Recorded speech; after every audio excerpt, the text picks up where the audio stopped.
It's no secret there have been growing pains as ride-share bikes flood the city of Dallas. You've seen them, I'm sure, if you come downtown at all. This week, one company actually pointed the finger at people who live in Dallas, saying they're making it look like a dump.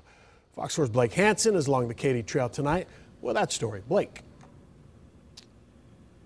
Yeah, see, Friends of the Katy Trail, which is the group that maintains the trail, has even had meetings with some of those bike share companies to talk about issues, where they want the bikes, that they want them orderly, kind of like this here.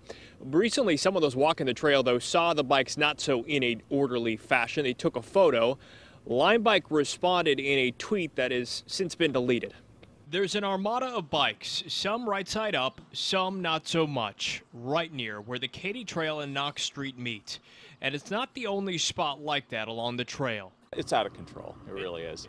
This week, one person took a photo of this batch of bikes complaining, and LimeBike shot back. You be the judge on the tone of its message. Are the bikes making it look like a dump, or are your fellow citizens who are turning over the bikes and abusing the property we provide for our thousands of riders in Dallas a week, making it look like a dump? Dallas can do better. We send a team to the trail every day. LimeBike later deleted the tweet. Everyone we talk with on the trail today likes the concept, but agrees there are issues. And I think it's a great idea.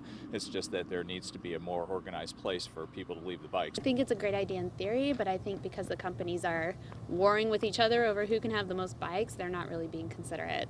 In a statement to Fox 4, a spokesperson for LimeBike said this tweet was originally intended to acknowledge that it is every one of our own personal responsibilities to take care of the shared bikes that are serving our community. However, we removed the tweet after it was taken out of context to avoid any further misunderstanding. It also pointed to videos like this Matrix-themed one it just released to teach people the responsible way to use the bikes. Okay, let's scan. Yeah, scan.